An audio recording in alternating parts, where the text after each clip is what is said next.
Hi, welcome back to CS170. We're picking up again on chapter 7, talking about digital information. So we're going to be ultimately stepping into how we do conversions with the various bases, which, as I mentioned in prior lecture, it's a pretty important concept. So you want to try to understand the concept and as well as be able to mechanically do the conversions. So I'm going to split this up into two different lectures. So let's do the intro part right now. Okay. So what does PNA mean, right? It basically means presence and absence. That's why it's called PNA. So presence and absence. And there could be a number of things with that, but it all kind of center around the idea of like being something binary, black and white, zeros and ones, stuff like that, right? So this idea of being discrete, right? So discrete means like, a fixed thing, right? You can like quantify, you can pin it down to one thing versus like, let's say you look across like a number line, you look across like an analog signal. As you try to pinpoint an exact point, you can approach infinity without actually hitting an exact point, right? These things all go out to infinity. And so this idea of shades of gray, right? So there are no shades of gray. So with PNA, digital, everything is in terms of black and white, 0 and 1, right? Distinct and separate. This is an important concept here. Okay, so you can't transform one value into another with tiny gradations, right? For those of you who are doing stuff, let's say with calculus and whatnot, you know what it means as like as you start to slice things small and smaller when you do your derivatives for your slope and stuff like that. So all of that, kind of take that out the door. In some ways, you can say it kind of simplifies it to say something is discrete, okay, zeros and ones. Okay, and so what are examples of things that are binary, zeros and ones? True and false, 0 and 1, on and off, yes and no, plus minus, black, white, for, against, so on and so forth, right? You can imagine any number of things where you can pick two discrete points and use that to cover the range of what you're trying to do. Okay. Here, okay, so memory inside a computer is basically these long sequence of bits, right? It could be 8 bits, it could be 16, it could be 32, it could be 64, so on and so forth, right? And there's a reason why you have those numbers. But you put those together to represent any number of different things, right? And really, it's really analogous to when you look at what we're studying since whatever pre-K or kindergarten, counting to 10, right? So ours is a decimal system, 1 through 10. And it's just for zeros and ones. You only have two numbers, zeros and ones, right? And I'll do something on a spreadsheet later to kind of maybe show you like side by side how you might think about it. Okay. And then this dirty secret about zeros and ones, right? You might say, well, if in one space I can store a number, let's say 0 through 9, which is our decimal system, right? And that can obviously represent 0 to 9. Those are like 10 distinct values, right? Isn't it better or more efficient to do something like that as opposed to binary, which you can only store 0 and 1s? That's only 2 values that you can store in that one space. But you have to remember when we came up with this type of stuff, this is way back when, the technology wasn't there to support like any finer gradations, right? You can argue like, yeah, it would have been great at least to have base everything on 10, right? So that one slot can be 0 through 9 as opposed to just 0 and 1s. But the technology, if you think about it, if I send something over the wire, let's say a current, right, or a phone line or whatever, 0 and 1, that leaves you a lot of room for error, right? You could have a range and say, oh, anywhere within this ballpark, that means that it's a 1, right? And you had to have that because just the nature of the technology back then, that's what you had to do, right?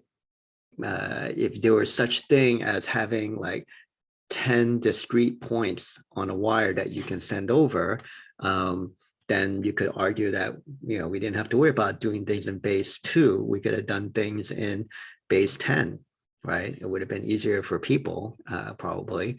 But, that's just the way things have evolved. And that was because of the nature of the technology at that point. Okay, so it's zeros and ones.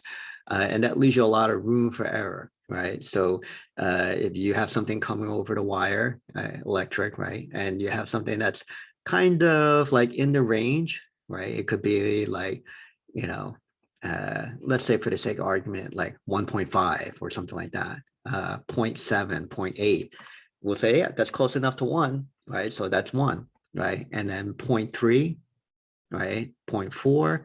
And you might say, oh, okay, that's close enough to 0, right? So that becomes a 0, okay? So here we have binary, okay? It's base 2, right? And, I'm not going to read everything on this slide, but you can see what that means, right? And this is important here. How many symbols does it represent for each slot here? So if I only have one place, then you can only represent 2 symbols, right? 0 and 1, okay? And let me just do something on the spreadsheet here so you can maybe visualize. And, it's not that you can use a spreadsheet on your exam or something, but I think it's easier for me to put stuff on a spreadsheet because you probably won't be able to read my handwriting. So what do we have right now that you're typically used to working with? Oops, I don't want that as money. Well, let me see. Let me put this.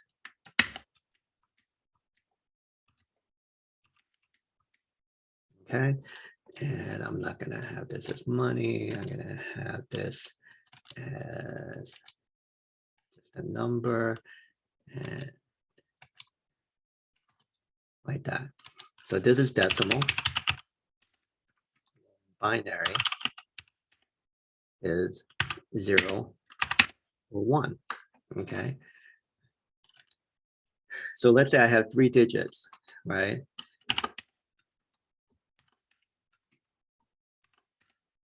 Okay, so 0, 1, and this is, well, let me do it like this.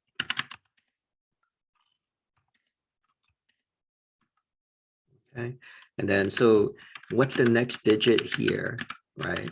So you start off with 0, just like in your binary, right? And then here you have 0, 0, 1, right? Now, if I add 1 to this, what happens? Well, just like in your decimal, when I add 1 to 9, I get a 0 and I carry the 1 over, right? So I'm going to have a 0 here. I'm going to carry the 1 over to here, and this becomes a 1. Get that, right? And then obviously the next number will become 1, 1. And now I'm going to add another 1 to this. What happens? This becomes a 0. I carry the 1 over. 1 plus 1 in binary equals to 0. And then I carry the 1 over again. Right? And then like that. Like that. And that's it, right? Because for me to add another 1 to this, I have to create another decimal. I'm only going to go another space, I should say. I'm only going to go to here, right? Well, so how many of these are there? There's 1, 2, 3, 4, 5, 6, 7. So let me see here. I think I missed one. And yeah, that's because I did this. That's a mistake. So that should be, yeah, that's right. Okay, so I forgot when I added a 1 here, that should have made this 0, and then I carried a 1 over. Okay, so basically these are what they call the different permutations, right? So I have 3 slots here, right? And I ended up with 8 permutations here, right? 1, 2, 3, 4, 5, 6, 7, 8. Okay. And so that's the same thing as saying 2 to 3, right? 1, 2, and 3, right? So 2 cubed is equal to 8 different combinations, right? So that's how many different distinct sets that I have if I have a decimal here. And so let's go back to the slide here. And here we go, right? So when I have 3 spaces, then the number of permutation is 2 to the 3, or the number of symbols here, which is 8. Okay, so that's what that means when we say that. That we have 8 different things here. Okay, now in the one slot here, you can see we have 10 different things for decimal, right? Starting with 0, right? So 0 through 9, that one slot here, you would have that many different combinations. That's why it's called 10, right? Likewise, when you had the binary, you only had 2. That's why it's base 2, right? And likewise, same thing, if I had done the same thing with the decimal, you guys know all your counting, you would have done all the same thing. And then when you got to 9, what you would have done is you would have added 1 to it. That would make it a 10. That would make this a 0. And then you would have carried the 1 over and you would have gotten 10, right? And then you would have got 1, 1, 1, 2, and so on and so forth, right? And so what does that mean, right? So here, from here to here, if you only have 1 digit, you would have 10 different combinations, right? Obviously 0 through 9. And then you can see if I carried on with this all the way to the bottom, what would I have had? For two spaces, I would have had 20 different combinations, right? And then likewise, if I had 3, what would that mean, right? So it's very analogous to here, right? And that's what it means when you get into this here, right? So when you have the base 2, this tells by how many different spaces, that's the power that you raise to tell you how many different symbols you have, okay? So I hope that makes sense, right? Because that's an important concept here, right? So you want to say for however many bits, right? So each one of these spaces is a bit, right? So if I say this is 1 bit, right? If I say something like this is 2 bits, right? Bit 1, bit 2, right?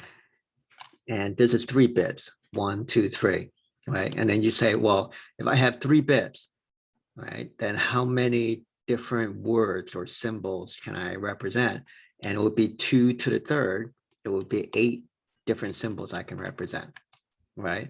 And likewise, you go all the way down to here. If I have 10 spaces or 10 bits, then I can represent 1024 symbols, okay, which is just 2 to the 10th. All right, so hopefully that's clear to you.